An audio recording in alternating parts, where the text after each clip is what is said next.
Pemda-pemda, mohon maaf ini, tiba-tiba berubah menjadi calo anggaran. Nggak mikir konsep, yang penting ada proyek di daerahnya supaya dapat banyak pekerjaan begitu. Nanti ke Jakarta, itu ketemu calo juga. Calo ketemu calo. Kita debat ringkas saja Pak, banyak yang nggak kenanya Pak. Kenapa Bapak mesti bikin 5 lantai? Maunya aja, yang penting ini jangan-jangan ini kontraktornya udah ada nih sebelum dilaksanakan. Kemarin saya datang, ada rumah susun di Kota Bima, sama, ini lebih parah lagi, 2 blok, tapi 7 kali dibor nggak ketemu air, sehingga 2 tower rumah susun itu mangkrak. Bagaimana naruh bangunan 300-an unit keluarga, air nggak ada, orang mau disuruh minum air laut, tapi kotor di mana-mana, sampah nggak ada yang urus. Kita mau makan bagaimana? Enak, lalatnya di mana-mana. Tidak sadar bahwa lalat itu datang untuk menegur kita bahwa kita itu kotor.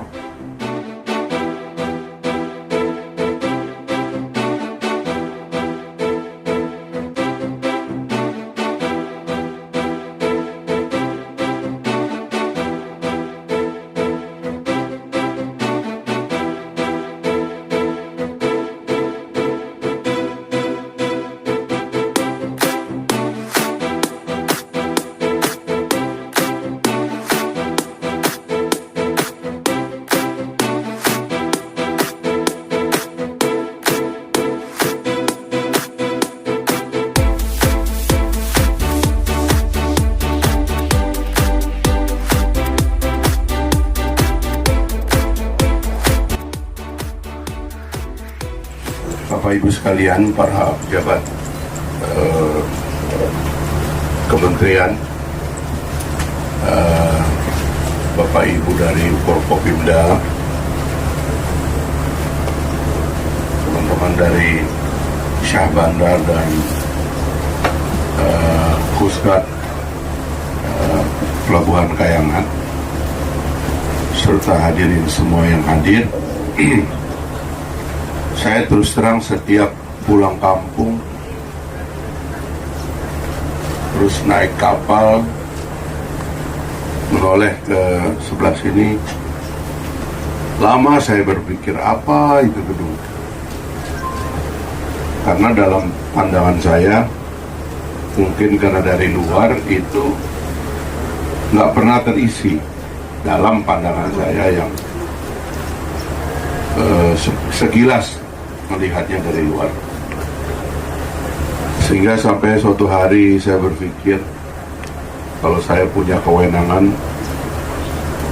pertama saya ingin tahu apa yang terjadi, dan tentu yang kedua, karena setiap saya di Indonesia ini, setiap melihat bangunan yang dibangun oleh pemerintah mangkrak, selalu tergambar di benak saya adalah uang rakyat yang hangus. Selalu begitu.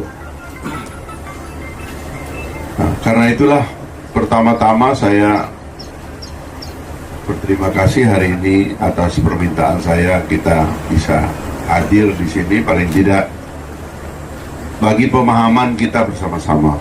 Ya. Karena saya ingin memberitahu, kami ini kementeriannya baru berusia 2 bulan 7 hari, 2 bulan 27 hari. Maaf, 2 bulan 7 hari ya, 2 bulan 7 hari. Tentu cara kita melihat persoalan dari waktu ke waktu harus tambah baik. Karena itulah saya ingin jadikan bangunan ini sebagai satu contoh penyelesaian masalah. Pertama, itu ada 3 masalah. Setiap kita melihat ada masalah di dalam tubuh negara, itu paling tidak ada 3 hal. Ya. Ini semua nih ya, cara melihat persoalan dalam negara itu selalu begitu. Kalau ada masalah, ini 3 hal ini pasti ada masalah di situ. Pertama, pasti ada masalah pada konsepnya. Konsepnya kurang matang, konsepnya kurang dalam, Saya juga baru menemukan, ini boleh dikutip oleh teman-teman wartawan.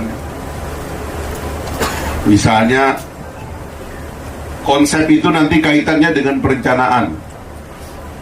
Saya banyak sekali menemukan perencanaan yang tidak sesuai yang seharusnya. Pembangunan yang dipaksakan, pembangunan yang dititipkan, pembangunan pesanan, bukan oleh rakyat, tapi tiba-tiba dari atas, deg, kita nggak tahu caranya, tiba-tiba di situ ada bangunan. Dan sejak selesai diresmikan, tidak pernah ada peruntukan dan penggunaannya. Jadi pertama, konsepnya salah. Terkait konsepnya harus dalam kita berpikir, Bapak Ibu sekalian, sebab sebaiknya perencanaan itu datang dari bawah, karena yang memerlukan kan dari bawah. Makanya sejak kemarin ini Pak PLT, nanti Bupati terpilih juga tolong disampaikan, Pemda itu apapun 3 kapasitas itu juga harus dimiliki. Pertama itu mesti jago konsep, jago rencana. Harus itu.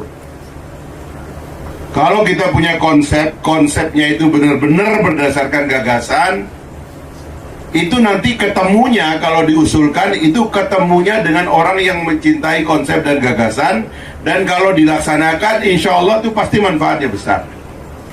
Tapi kalau kemudian Pemda-Pemda, mohon maaf ini, tiba-tiba berubah menjadi calo anggaran, nggak mikir konsep, yang penting ada proyek di daerahnya supaya dapat banyak pekerjaan begitu. Nanti ke Jakarta itu ketemu calo juga. Calo ketemu calo. Orang punya konsep ketemu orang punya konsep. Makanya saya kalau dimintain tolong sama Pemda-Pemda dulu, saya tuh bingung ya. Kok nggak mau datang mengusulkan proyek melalui saya? Karena saya akan debat dia. Ini Anda perlukan nggak? Untuk siapa? Kenapa konsepnya begitu? Bener nggak gedung 5 lantai? Pakai lift nggak ini? Itu saya pasti debat. Itu makanya kewalahan. Selama saya jadi anggota dewan, jarang sekali yang berani ketemu saya karena saya debat. Nggak kuat debat, ketemu calo. Nah, calo gampang. Yang penting sekian persen, Pak. Itu awalnya persekongkolan anggaran. Jadi gagasannya harus kuat dulu. Ini mau diapain ini kawasan? Nah, tiba-tiba suatu hari, ya, Pak Prabowo menang sebagai presiden dan saya juga nggak tahu ya. Terakhir tiba-tiba saya diminta di Kementerian Perumahan dan Kawasan Permukiman, sehingga saya bisa sekarang meng-approach masalahnya ini apa. Kita debat ringkas saja Pak, banyak yang nggak kenanya Pak. Kenapa Bapak mesti bikin 5 lantai? Ya, kalau rumah nelayan, bukankah tanahnya besar? Kenapa tidak Bapak bikin rumah tapak aja? Atau paling tidak 2 lantai aja, satu keluarga. Dan konsep-konsep lainnya. Jadi yang pertama, kegagalan konsep. Itu artinya kegagalan rencana, karena nggak matang, nggak kuat. Maunya aja, yang penting ini jangan-jangan ini kontraktornya udah ada nih sebelum dilaksanakan. Kita evaluasi Pak, kita nggak akan nyalahkan masa lalu, tapi ke depan tidak boleh lagi kita membuat sesuatu yang tidak matang, tidak terencana dengan baik, tidak ada konsepnya. Kasihan rakyat, uangnya habis untuk beli beton dan kayak gini. Ya tadi mohon maaf Pak, kita ini orang timur kan, kalau ngomong tuh apa adanya kan Pak. Kan lebih suka kita ngomong apa adanya daripada saya nggak ngomong apa adanya, nanti Bapak nggak tangkap masalahnya.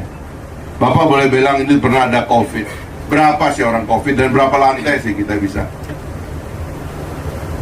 Apalagi kalau nggak ada air. Kemarin saya datang, ada rumah susun di Kota Bima. Sama, ini lebih parah lagi, 2 blok. Hampir 300 lebih unit. Tiba-tiba dibangun di situ di pinggir pantai juga, ya. Ada alasan di situ tempat ada banyak tempat kumuhnya. Tapi 7 kali dibor nggak ketemu air, sehingga 2 tower rumah susun itu mangkrak. 7 kali nggak ketemu air. Bagaimana naruh bangunan 300-an unit keluarga, air nggak ada. Orang mau disuruh minum air laut atau pakai desalinasi, nggak bisa. Ini persekongkolan dari atas pasti. Yang namanya rencana riset dulu dong. Ada air baru taruh kehidupan. Bapak ingat cerita dulu kenapa ada Mekah itu? Karena ada air di kakinya Nabi Sulaiman. Ada air Nabi Ismail. Air dulu. Ini nggak ada air bikin kehidupan. Mana ada kehidupan tanpa air? Nah ini dong Bapak Ibu sekalian. Dan kalau Bapak di Pemda ditaruh bangunan kayak gitu, protes dulu Pak. Ini dari siapa? Sebab biasanya ini ada titipan anggota DPR, titipan politisi ini, pejabat ini. Oh itu tanah Bapak itu, dia mau dibangunnya di situ karena dia mau dapat pembelian tanah. Kan nggak boleh begini dong. Perencanaan Pak, ide gagasan dalam perencanaan yang matang. Kalau benar pasti manfaat Pak, pasti rakyat senang. Apalagi ini kan jauh dari tempatnya nelayan, ya. Kalau mau diaktifkan lagi, benar nggak itu nelayannya mau di sini? Cek dulu airnya benar nggak ada sumber air di sini. Tolong nanti Mbak Putri bikin laporan yang lengkap ya. Saya pingin lengkap semuanya. Baru kita bisa ngambil keputusan. Nanti kita tenggelamkan lagi uang renovasi ini, mangkrak lagi. Kasihan Pak, duit rakyat, rupiah demi rupiah itu kan dari keringat rakyat, dari tetesan keringat rakyat. Yang kedua, ketiadaan kelembagaan yang bertanggung jawab. Kan harus ada orang yang mengambil keputusan ini. Dasar pengambilan keputusannya tadi ada, terus lembaganya apa? Saya mengusulkan agar teman-teman di daerah, terutama kemarin Pak Kepala Dinas, saya menemukan ya Dinas Perkim di mana-mana, saya menemukan banyak sekali desainer yang jago,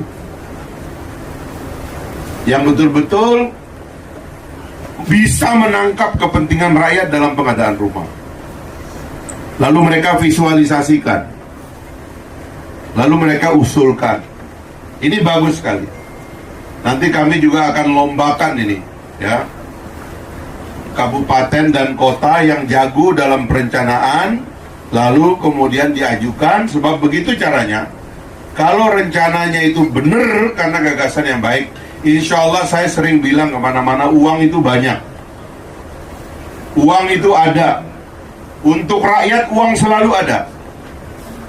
Pak Prabowo begitu jadi presiden, dia naikkan upah buruh. Dia nggak peduli, dia pernah janjikan atau tidak janjikan, dia naikkan upah buruh. Belum sebulan dia naikkan gaji guru. Sekarang kita dari kementerian ini sudah mengesahkan unit baru untuk MBR. Dari 200.000 unit sekarang sudah 220.000 unit. Dan kemungkinan bisa naik lagi. Sedang kami evaluasi apakah yang 220 akan terserap atau tidak. Kalau terserap akan kita tambah sampai akhir tahun. Uang ada, yang penting manfaat bagi rakyat. Kita merem kalau udah kepentingan rakyat itu. Cuman jangan salah kayak gini. Yang kedua tadi kelembagaan tadi, tolong yang bertanggung jawab. Nah yang ketiga baru kemudian orang-orang yang terlibat dalam perencanaan seperti ini. Mari kita junjung tinggi integritas kita. Jangan mau terlibat dalam pembuatan rencana yang tidak diperlukan rakyat. Bapak Ibu sekalian, kita punya nurani untuk mengatakan itu bermanfaat atau tidak bermanfaat untuk rakyat. Nah, yang terakhir tentunya Bapak Ibu sekalian, nanti kita lihat, saya juga ingin dapat visualnya. Tapi tentu kawasan ini sudah kejadian, dan bangunan ini nanti ahli arsitek harus menilai apakah ini masih layak untuk dihuni, apakah struktur bangunannya masih kuat karena ini di pinggir pantai. Jangan-jangan besinya sudah keropos, bisa rubuh kalau ada gempa dan sebagainya. Tolong dicek. Dan setelah itu saya minta, ini mungkin melibatkan provinsi atau apa, penataan. Jangan cuman menata gedung ini, tapi seluruh kawasan Kayangan ini kita tata sekalian. Kita jadikan Kayangan ini satu pelabuhan yang modern, Pak Ilyas, ya. Karena ini yang menampung transportasi bagian timur Indonesia, ini tol laut kita. Sumbawa itu Pulau Sumbawa jadi pulau food estate. Ya, karena itu perlu pelabuhan yang baik dan kawasannya perlu ditata keseluruhan. Jangan cuma satu. Kalau cuma satu doang, ini dugaan saya tidak bisa, tidak nyanda, Pak. Taruh nelayan MBR di sini, sementara jalannya khusus dibikin. Yang punya kendaraan berapa? Kalau ke laut mungkin gampang, ada sampan. Tapi pergi ke pasar, pergi ke puskesmas, pergi ke pentingan lihat keluarga dan sebagainya, nggak ada transportasinya, nggak mungkin. Makanya kawasannya sekaligus harus kita tata. Uang ada, tapi gagasannya harus mahal, idenya harus cemerlang, harus jujur. Nah, tolong kita kumpul ya, yang ikhlas-ikhlas. Mari kita rancang sesuatu yang terbaik buat daerah kita. Saya melihat perubahan Kayangan lama sekali untuk jadi tempat modern. Sampai saya mohon maaf, kalau mau buang air kecil nggak pernah berani itu di Kayangan saya. Padahal Kayangan itu kan dalam kisah, ya kan? Itu tempat yang indah, tempat yang bagus. Tapi ini ternyata tempat yang kumuh dan kotor, dan kita susah. Ya, bule nggak berani nyebrang ke situ, katanya nyari toilet duduk nggak ketemu. Bagaimana daerah kita mau dikunjungi orang, tempatnya kotor? Kita ini penduduk Muslim, kebersihan sebagian daripada iman, tapi kotor di mana-mana. Sampah nggak ada yang urus. Kita mau makan bagaimana? Enak, lalatnya di mana-mana. Tidak sadar bahwa lalat itu datang untuk menegur kita bahwa kita itu kotor. Bapak pergi ke kota-kota besar yang modern, nggak ada lalat, Pak. Seperti makhluk itu sudah dibunuh. Kenapa nggak ada pesan lagi yang mesti dibawa? Kotanya sudah bersih.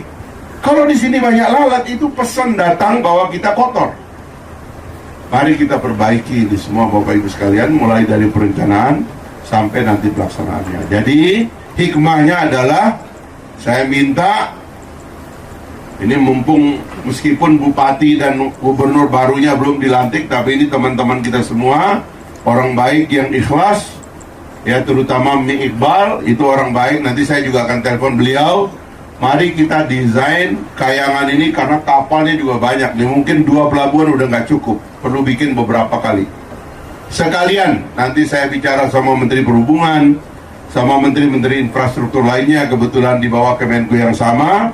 Kita desain Kayangan ini untuk seterusnya menjadi kawasan yang modern, sehingga orang mau nyebrang melalui Kayangan tidak saja karena mau nyebrangnya, tapi karena mau melihat Kayangan yang terkenal, indah dan hebat itu, ya. Supaya begitu orang menyentuh pulau ini dari timur, mereka lihat, waduh, ini pulau yang bagus sekali, pulau yang bersih sekali. Inilah Bapak Ibu sekalian, saya mohon perhatiannya, ya. Mari kita berubah, mari kita berbenah, ya. Mari kita dahulukan itikat baik untuk perbaikan bangsa dan negara kita ke depan. Wabillahi taufiq wal hidayah. Wassalamualaikum warahmatullahi wabarakatuh.